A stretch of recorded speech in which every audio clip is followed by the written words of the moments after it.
All right, welcome to another episode of the Credder Podcast. I'm your host, Chase Palmieri, and with me today is Rada Petrova, the marketing manager at Inoreader, a company based out of Sofia City in Bulgaria. How are you doing, Rada? Thanks for coming on today. Hi, Chase. Yeah, thanks a lot for having me. It's very exciting to Yeah, talk things with you. we're very interested in learning more about Inoreader, but it's not often that we have a Bulgarian-based company on the podcast. So I was hoping you could start by just telling us what's it like this time of year? How are things in Bulgaria? Yeah, well, currently it's actually a bit unusual, I would say, because yeah, usually at this time of year it's like minus degrees and snow and things like that outside. But right now, I mean, with each other year, it's getting warmer and warmer here. So right now it's like spring during the day, and it's kind of weird. But yeah, other than that, Sophia's been doing pretty well. We are all based here, the whole team, which, as you said, is something maybe a little unusual for most tech companies and similar products. So yeah, it's great. Yeah, and I don't know if you've been following, but in California, we're having electrical, lightning, thunderstorms, massive flooding. So maybe with climate change, Bulgaria will be the new California soon. Uh, Yeah, so well, let's hope that you guys, get better. Yeah. So why don't we start out with just kind of a very general question, which is, what is Inoreader? You've been with the company for 4 or 5 months now, but you're, as we mentioned, the marketing manager. So in charge of a lot of the outward-facing content and promotion and dealing with different relationships with customers, influencers, and stakeholders in the company. So what is Inoreader? And what are you guys trying to solve? Yeah, well, I mean, if I have to explain it with like just a couple of words, it started out as an RSS reader, and now it could be described as a news reader. But then again, it depends on who's asking, because InnoReader has actually become a product that can solve many different needs for many different people. So, for example, for a casual user, you could describe it as a newsreader. So, you could use it to basically not scroll through the internet and like go to, let's say, 10 different websites you visit every day, and like news sites or blogs or whatever, and just like kind of take all of them and put them in a reader, and then all the content comes straight to you. So this is like the most basic use case, I would say. But then again, we have not some, but a lot of pro features that could actually be used by both professionals and companies to do like social listening, and also keyword monitoring, like brand monitoring and so on. So yeah, basically we have a lot of different types of users and plans for them, but I would say that basically InnoReader is a content reader or a content management system, something like this. Okay, cool. And let's assume for a second that I'm your average American. Maybe I'm in my, 50s, 60s, 70s. I have a Facebook account, I have an Instagram account, I have a Twitter account, and I have these feeds that are either being optimized by the platform or are in large part being shown where the content's being shown to me based on my friends. Why is InnoReader something that I might need or want outside of my existing kind of social media platforms? How is it different? Yeah, well, that's a great question, actually, because one of the issues that Innorator solves is that it goes past algorithms and editorial picks and things like that. So, for example, if you want to follow people or organizations on social media, like you said, on Twitter or on Facebook, to see their content, you need to get on Twitter or on Facebook and maybe rely on their algorithms to show up, the content you expect to see on your feed or on your front page. But then again, this is not what happens always. So you might miss some content that might be relevant to you. And when you follow all of these feeds, this is what we call them in InnoReader, basically you get, for example, a new post or a new tweet that someone posted as soon as they post it, basically. So yeah, this way you're not dependent on, you know, social media algorithms or even the editorial policies of different media outlets. Or let's say you want to follow news on a certain topic only and not like the whole content a news website you like publishes. So you can use Inoreader to follow specific topics or specific authors, or maybe you can like filter content out and say, okay, I don't want any news by this author or about this topic and so on. So yeah. Yeah, cool. And as we mentioned at the beginning, the company is based in Bulgaria, but how much of the company's engagement, and whether that's the content that's being engaged with or the user base, is English speaking or, you know, kind of Western world? Yeah, well, I would say most of it, or maybe, yeah, I mean, it's more than half for sure. The US is one of our largest markets. Yeah, we also have some other very strong markets in Western Europe, for example, where you know, the main language isn't necessarily English. But yeah, so for example, in Bulgaria, it's not that, I mean, people aren't that used to using this type of products to even read the news and let alone do other things. But yeah, in the US and in Western Europe, it's getting pretty common, I think, and it's been for a lot of time now. So Yeah. yeah. And one of the things that we focus on at Credder is the distrust, or the kind of rapidly declining level of distrust in mainstream media. It's a big part of why we exist, and I'm sure it's something that must come up for you guys as well, as kind of this modern day news reader with users all around the world. How do you all think about this problem of distrust in news, and does it affect, you know, the product that you're building? Is it something that you guys feel like you have a hand in helping address, or is it kind of maybe not something that you guys focus on too much? Yeah, well, first of all, I think that what you're doing at Credder is really great, and it's really valuable because mistrust in traditional media or mainstream media has been growing in the last couple of years. And this is a trend, I think, both in the US, but here in Bulgaria as well, and in Europe overall. So we are very aware of that. And one of the ways we are addressing this is by letting users follow different platforms, follow, let's say, public figures and institutions on different platforms, and not only rely on traditional media to get their news. So, for example, something we did last year, a little after the war in Ukraine began. I don't know, I mean, how much you're following that, but basically what has happened is that a lot of people found out that they can't necessarily trust the reporting that was going on, you know, traditional media, or maybe they wanted to know more and you know, have find these like firsthand sources to give them more information on what's going on, because there has been a lot of misinformation and propaganda, and also, you know, like surface level reporting that left people confused at times.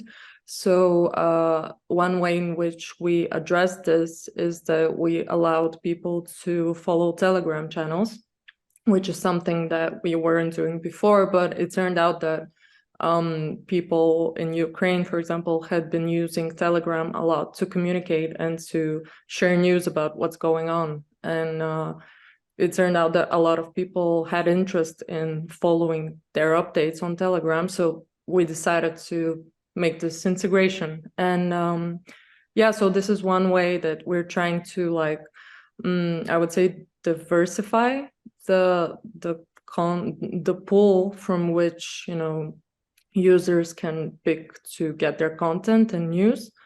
And for most of the time, we don't really we don't have like an editorial policy, because we're not a media. I mean, we don't evaluate the the quality of the content most of the time. Although, if I have to give an example of the opposite, because sometimes we do it, but it's really rare. Again, in relation to the war in Ukraine, we decided to put a little disclaimer next to some media, which are Russian state-owned media. So it's like you can still search them and follow them and get their updates and whatever. We're not censoring anything, but we decided to put a little disclaimer that says, just so you know, this is a state-owned media, so beware that parts of this content might not be entirely trustworthy. So yeah, we let users decide what they see for the most part, but yeah, when we think that something important is worth mentioning, we do. I'm glad you brought that up, because that's something that a lot of folks have been trying to figure out. Is it the right way to pull content off the websites, off these platforms, or is it better to maybe just add a piece of information or context so that users can see a little bit of added information about the source of that news, but still make their own decision on whether or not they want to engage with it? Obviously, at Credder, we're big believers in displaying additional context, but still just leaving content up for users, hopefully letting the scores be something that allow people to determine whether they want to engage with it or not, how trustworthy it is. So it's good to know that Inoreader is taking that position. I think that's the right stance. And I've been using the app. It's a fantastic product. Like, wow, really clean, really smooth UX. So I feel like you must have a pretty easy job selling it, because the product really is special. And I'm curious, I have not paid for the pro version yet. What should I expect to be able to do with a pro version of Inoreader? And am I your main customer as well, the end user? Yeah, okay. Well, the pro version actually gives you access to a lot of different tools that I think you might find valuable, especially as someone, working in media and tech and all that. So one thing, I mean, of course, the most basic thing that you get as a benefit is not getting ads, which is, I know, it's pretty straightforward, but people actually enjoy the product more with no ads, which is normal. But then you could optimize a lot of the content you get. So for example, if you work in media and you want to get the latest news on different topics, you can maybe select a couple of keywords that you want to activate like active search on. So what this means is that whenever there is anything new published that matches the keywords you want to follow, you get all of this content collected for you and ready to review whenever you want to take a look at it. And then because again, for people that use it professionally, this could mean following a lot of content, and of course they don't have the time to read through everything that Inoreader can collect from the web. What you can do is create rules and basically automate a lot of the sorting process. Or, for example, if there is a topic that is very important to you and you're waiting to receive like some breaking news and, want to know at the moment something happens and gets published somewhere, you can set up push notifications on your phone, or you can set up like different alerts. You could receive emails, or you could say like whenever some conditions are met, I want these articles to be like sorted into a different folder. Or you could also use different highlighters, annotate content. You could listen on the go to articles. Audio is becoming a big trend, I think, with news and overall. So you could translate articles in the Inoreader app and the desktop version. So basically you could use a lot of different features to sort things out, and also to make content discovery easier for you. Yeah, and I imagine that that's maybe one of your main, if not your primary revenue models for the business. Is that the only revenue model? Do you do kind of enterprise to enterprise services as well? Yeah, we do, but yeah, I mean, we have custom plans for enterprise clients. Then we have, of course, the free version, which does not bring any revenue to us, except for, the ads that we show, but it's not like a big thing. Mhm. And then we have our pro plan, which is like our main focus right now. Although in the coming year, one of our main goals would be to get more companies to recognize the ways in which Inoreader could help them, gather and consume and distribute content. Because we've been seeing a lot of examples of different companies and even public institutions and a lot of different types of organizations that are doing it, and it turns out that it's really helping them. Yeah.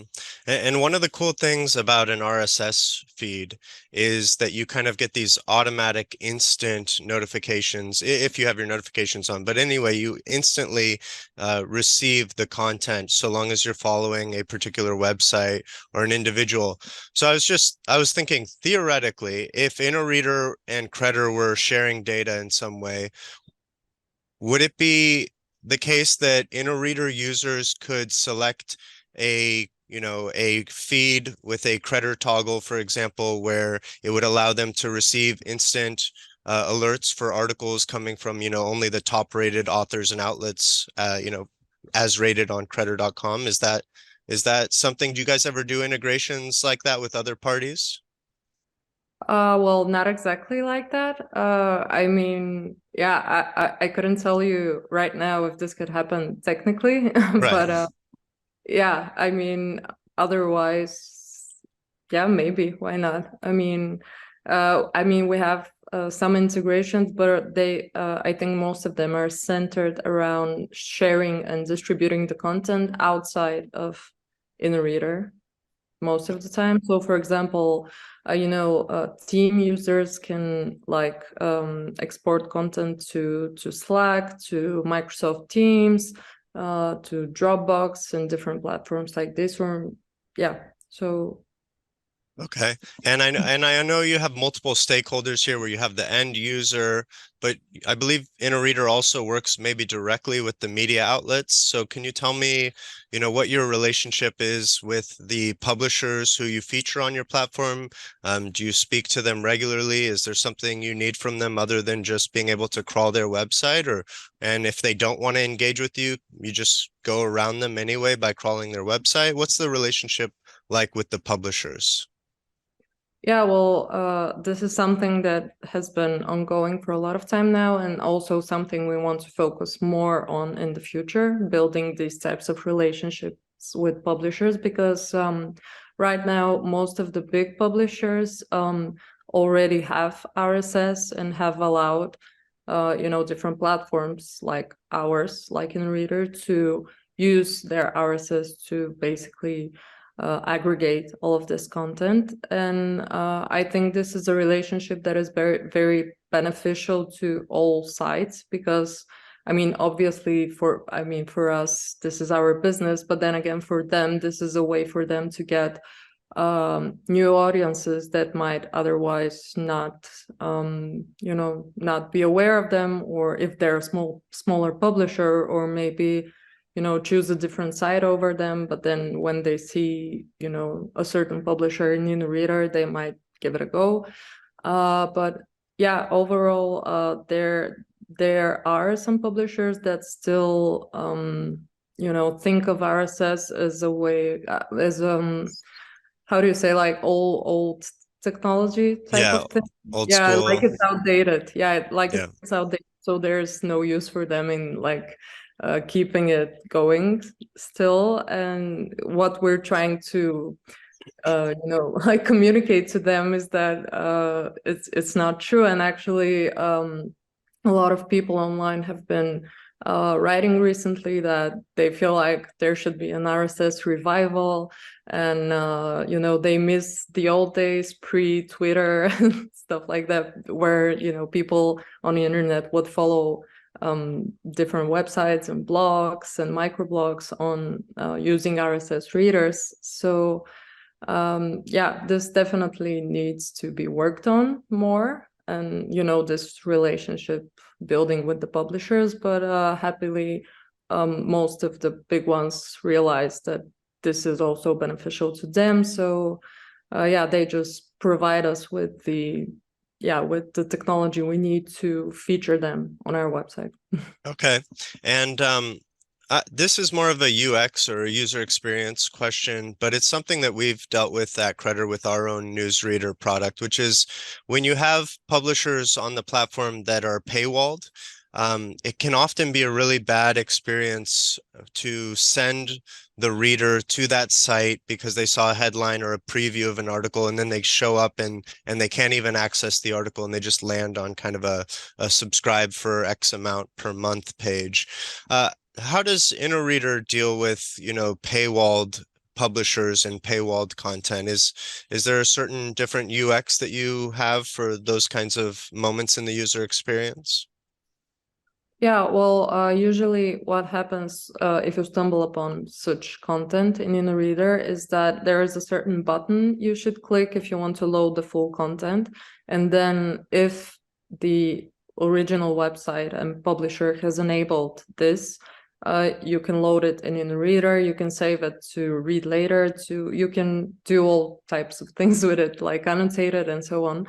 But then there are certain times, of course, when publishers have decided to keep their content on their website by putting a paywall. So in instances like this, we can't really do anything except for send the user to the website of the publisher, which is not ideal. I mean, as you know. But yeah, I mean, we can't really bypass the decision of the publisher. Right. Yeah. I think maybe with you guys, if your audiences are big enough, you could theoretically establish deals with the publishers that, when we send traffic, give them the first X amount of articles free because you have a direct relationship with Inoreader. But yeah, it's a tough problem for platforms like ours where we're aggregating or feeding different news articles to then send a user to land on a paywall. It's always there's not really a good solution to that yet. Yeah. Does Inoreader have a competitor that it would consider? Would it be another RSS feeder, or is Inoreader's competitor really still just kind of the major Facebook, Twitters, Instagrams, other kind of major social media platform alternatives of the world? Yeah, well, you put it very nicely, because of course there are other popular readers, RSS or news readers, that we consider our competitors. But then again, we also realize that we're now not only competing with products that are the same as ours, but just like you said, with all of social media, even with other streaming platforms, because our desire is to convince our users to upgrade to Pro, because we think that this gives them a lot more value, and of course this is what our business model is pretty much. But then as more and more like entertainment services become subscription based, not everyone can really afford to have like 5 ongoing subscriptions. I mean, you can have like a couple of new subscriptions, but then also a subscription for Netflix and Spotify and Audible and whatnot. And yeah, it's so this is the way in which we're also competing with not only RSS readers and news readers, but basically every other subscription service that people could be spending their time and money on.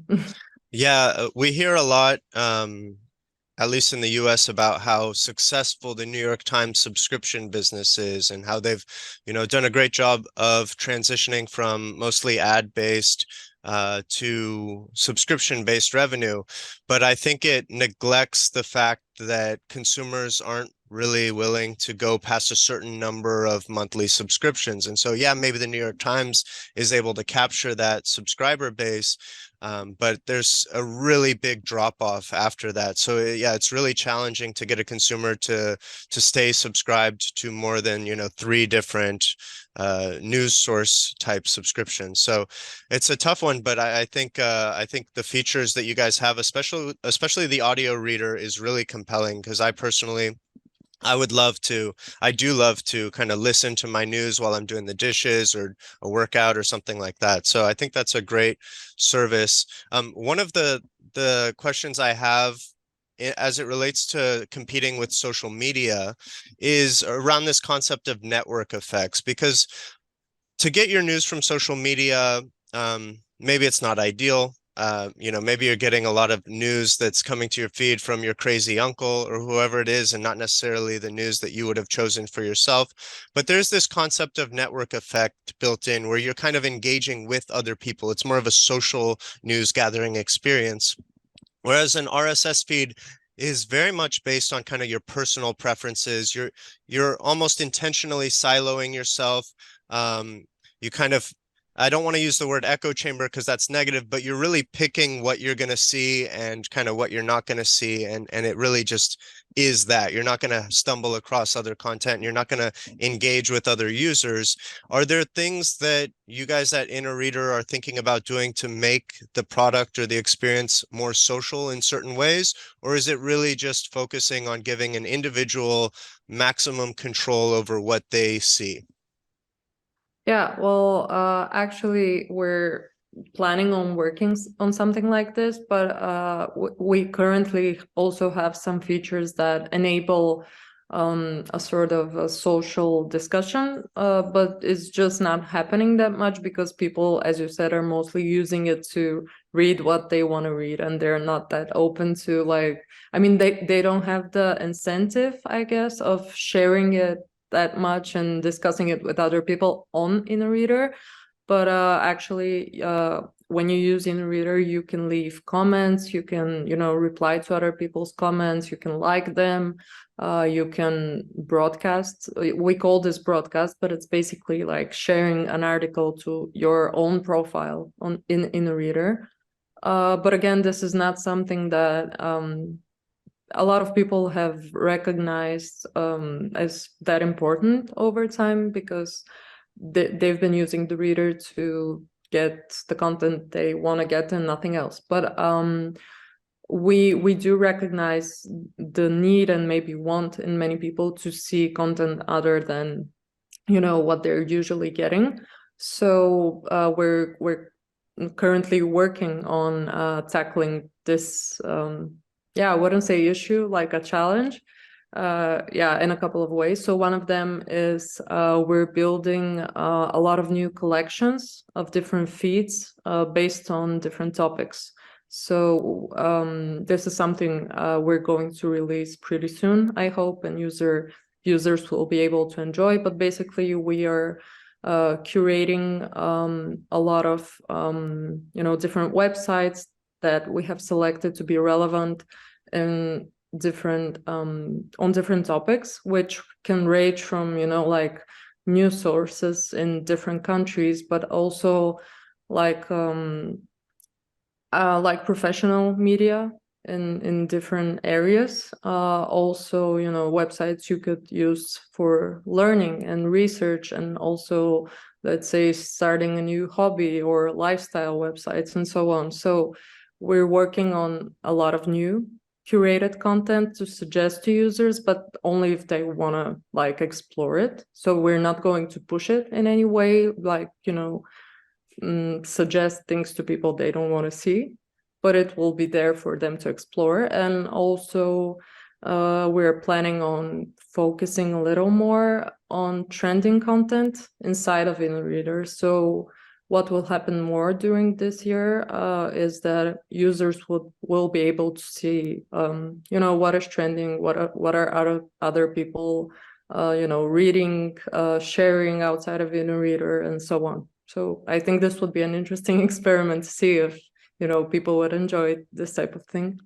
Yeah, I noticed this when I was using the app where you can click on the investing section, for example, and you'll get a list of what I saw to be really good choices of publications that talk about investing and finance. And I was curious, is there a process to determine, which publishers to feature? Because, for example, I'm talking about when I first signed up for the app, I first created my account, and now I click on investing, and I'm seeing, the first 8 or so sources.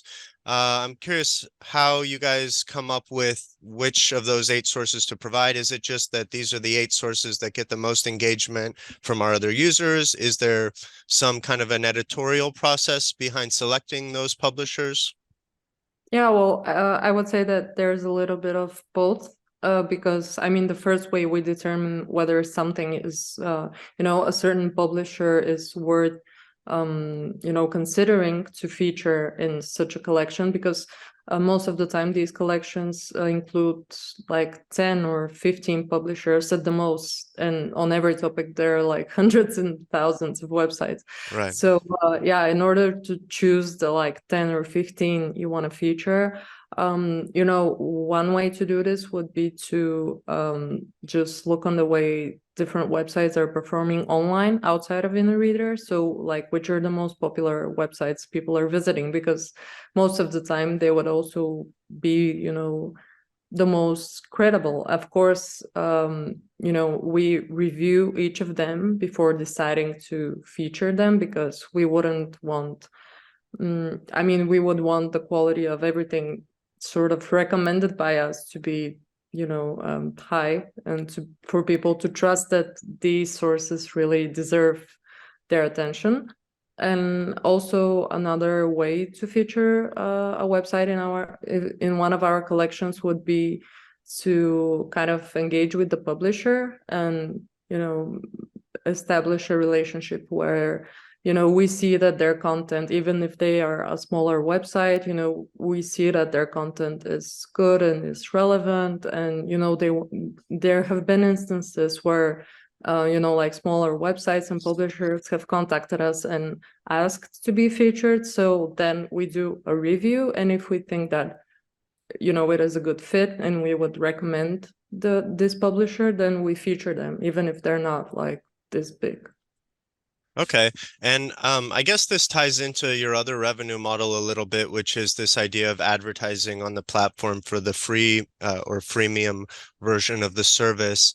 I'm curious, do your advertisers have certain concerns over showing up next to or having their ad placements appear next to certain news publishers that they maybe themselves deem as a brand risk, or maybe there's certain topics, like, for example, would we expect to see as many ad placements in the politics section as the science section, or the business section? So I'm curious how your advertisers kind of what requests they have, what concerns they have, and maybe what you offer them in regards to brand safety. Yeah, well, actually, I would say that most of it is just automatic placements, but then again, it's not that much. It's not that different. It's like the ads show up in parts of the reader where they're not like glued to some sort of content that might turn out to be sensitive. So yeah, I guess it wouldn't be that harmful for publishers, even if, their ads sometimes appear in content they wouldn't, pick themselves if they had the chance. But yeah, it's pretty much automatic. Okay. And what's next on the product roadmap? Or maybe also just for the company's strategy over the next kind of looking at 2023. Obviously you guys have probably had an end of the year 2022 meeting, or a beginning of the year 2023 meeting. What are some of the big priorities for Inoreader in 2023? Yeah, well, it's funny that you ask that, because we actually we rarely do meetings, because we're a very compact team, and most of the time we discuss things on the go. But of course, for the important things and strategic planning, we do have meetings. So yeah, for this year, one of the big things we're working on is an improved look. I wouldn't say like a new look, because it's not like we're going to drastically change everything and make it completely different. But yeah, we're working on a big redesign, and like a lot of improvements in UX.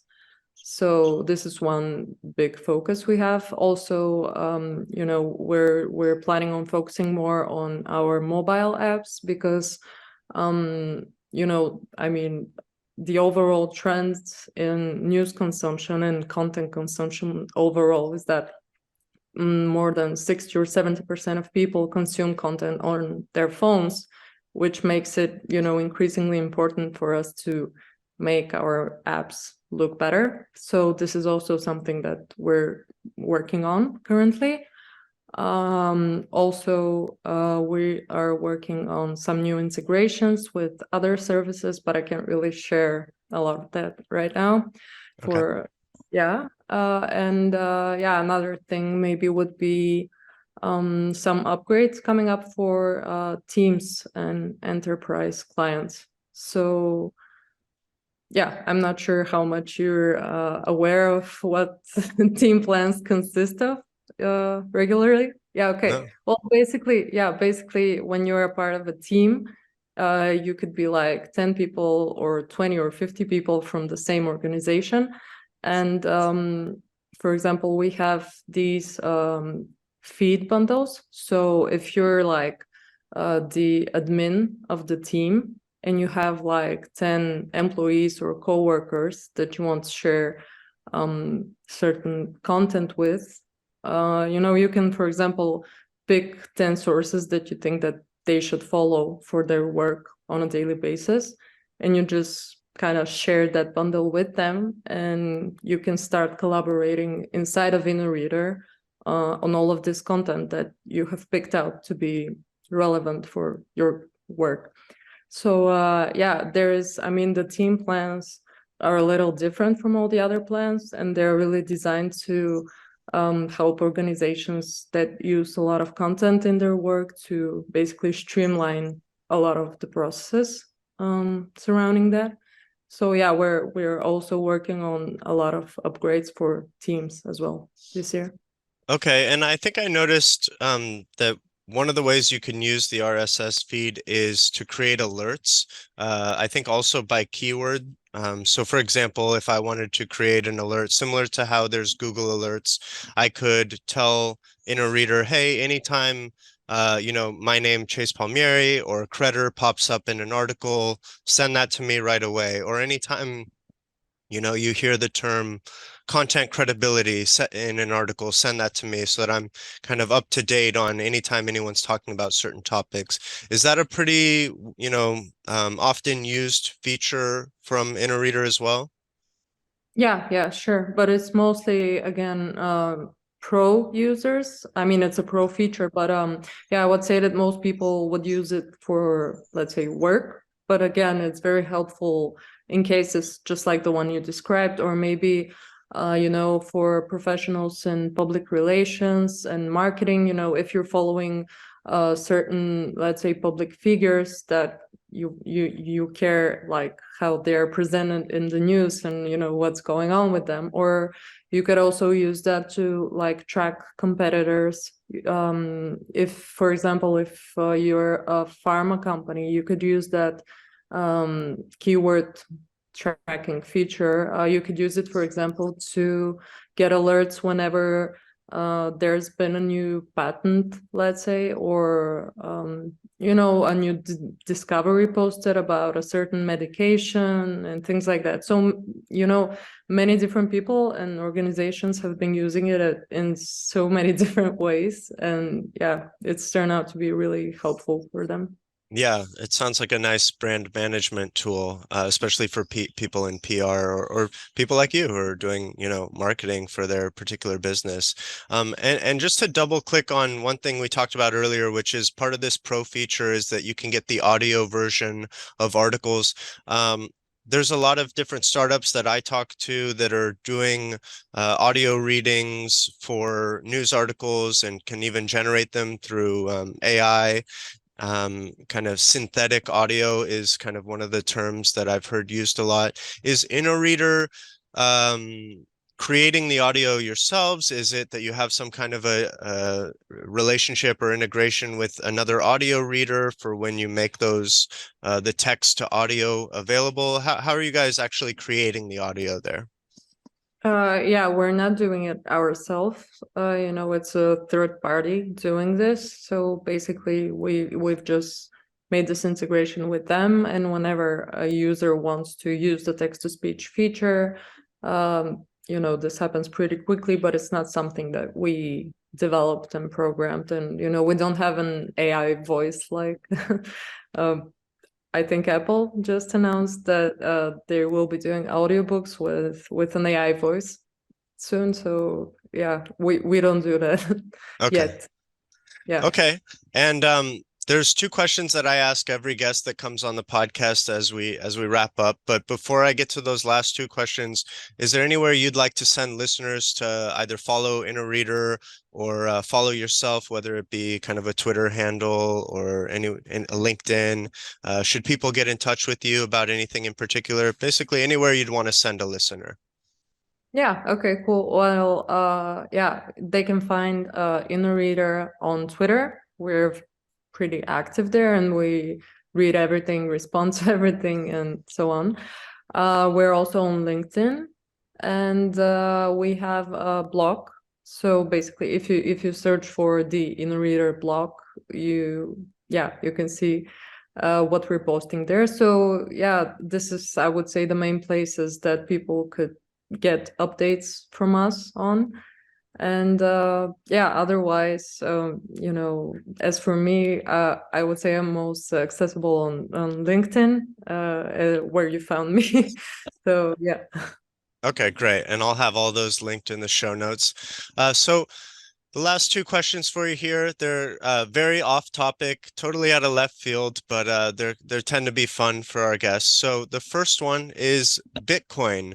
Are you pretty aware of Bitcoin? Do you have thoughts on it? Are you a believer? Don't know enough? What do you think about Bitcoin? Yeah, well, it's funny that we're discussing this today because one of the biggest breaking news today in Bulgaria was that a crypto exchange platform that is based in Bulgaria is currently being investigated for money laundering and financial fraud and things like that. And they're like a pretty big organization, and they were advertising a lot, so people know them, and it's become a huge talking point. So yeah, we were even discussing it at lunch with my colleagues. But I mean, me myself, I don't know enough, I think. So I haven't bought any Bitcoin or any other crypto, and this is one of the things that I feel like you should spend a lot of time getting to learn about before you begin investing and making these types of decisions. Because a lot of people, I think,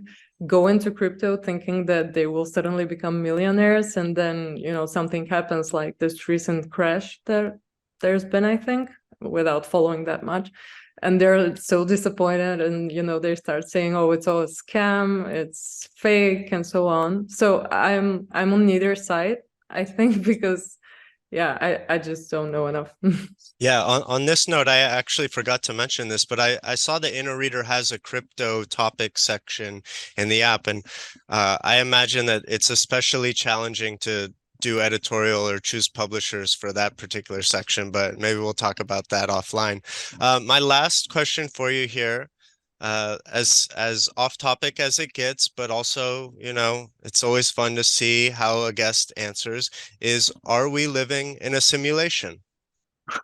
Oh, wow. Well, I hope not. I mean, I think we can be sure because, yeah, I mean, I wouldn't completely rule it out, but yeah, I wouldn't say I'm a believer in this. But yeah, I mean, I'm pretty aware of this theory, but I think it requires too many hypotheses to all come together, and the chances of that happening don't seem to be this big to me. But I mean, yeah, I wouldn't rule it out. And also another thing that bugs me about this theory is that this kind of implies that our consciousness could be like programmed. So this kind of opens up a lot of questions about free will and things like that, which yeah, I can't really comprehend, I think, in this context. So yeah, I would say most likely no, but we don't know.